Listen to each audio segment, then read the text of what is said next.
Good Thursday morning, foggers. You know where we're at. You know what we're doing, right? Bright and early, football practice.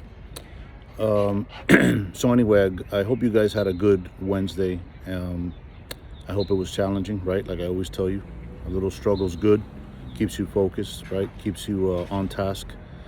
So letting you know that the reel on workplace toxicity in 19 hours was well over 500, closer to 600 plays, and that's telling me a lot. That's a big issue, and we need to continue to harp on that and work on it and stand up for yourself and don't allow bullying. We're always telling kids not to, to speak out about bullying, and we got to take our own medicine once in a while, and we need to address that. I keep getting messages this morning about workplace stuff, toxicity and bullshit, and we need to address that. So with that being said, that's a serious issue because you guys are telling me by views and comments that that's a big issue. So today, what am I bringing to you today?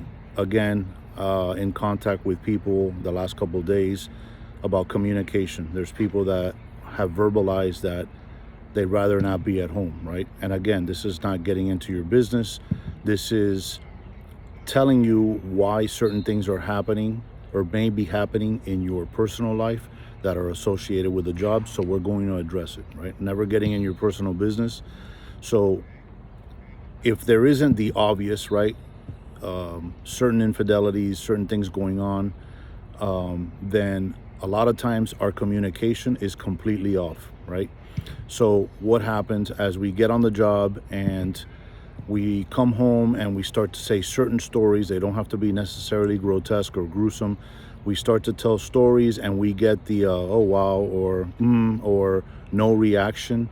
And we want some type of reaction. We're human beings like everybody else, so we want a reaction. And when you don't get the reaction, that wedge starts to get between people, right? Significant others. So a lot of times you don't get that reaction, so you start with, well, you don't understand. And once we start going down the road of you don't understand, it's a slippery slope, okay? So we come home, we say a story, they weren't there, they've never been there, they'll never be there, and they don't understand the magnitude. I'll give you an instance. I can come home and say, you know what, I arrested a homeless guy, man. The guy shit in the back of the police car. There was shit everywhere. And you'll get, oh, that's fucking disgusting, or I don't want to hear that, right? And then on the flip side, at work, you go, man, that homeless guy arrested yesterday took a shit in the back of my car. And what do you get? Oh, yeah, man, that's fucked up. The other day in the holding cell, there was a guy that painted a fucking Picasso with his shit. It was disgusting. I had to call the detox guys and the hazardous guys, and it was crazy and whatever. And right there, you start to develop the rapport at work, and you start to develop the wedge at home. And so now people understand you and the other ones don't. Relationships develop and the other ones don't. And if you mix in with the male or the female counterparts and they always understand you and whatever, things start to happen, okay? So the monster of I don't want to be home or they don't understand, we create it. Again, this is taking aside that somebody got caught doing something they shouldn't have or whatever, and there's another aspect to that, okay? Filling voids with negative actions, right, or substances, that goes across the board. It's not just alcohol and pills, it's relationships, right? So that's not weird at all. So communication is key, whether it's here at football, whether it's the chef telling the waitress that the food is ready, whatever it may be, it's always about communication. Poor communication leads to poor relationships and friendships and everything else. Communication is key. You have to work at your relationships, right? We think totally different animal. A lion and a lioness get married, and all of a sudden the lion turns into a chimpanzee, and they don't see eye to eye. And it's not by chance, and it's just we create those wedges, right? So you have to work as a couple. And again, this is all, no disrespect to anybody, but the job will take your life, will take your relationships, will take your ability to be a father, a mother, a friend. It will snatch the fucking life out of you if you let it.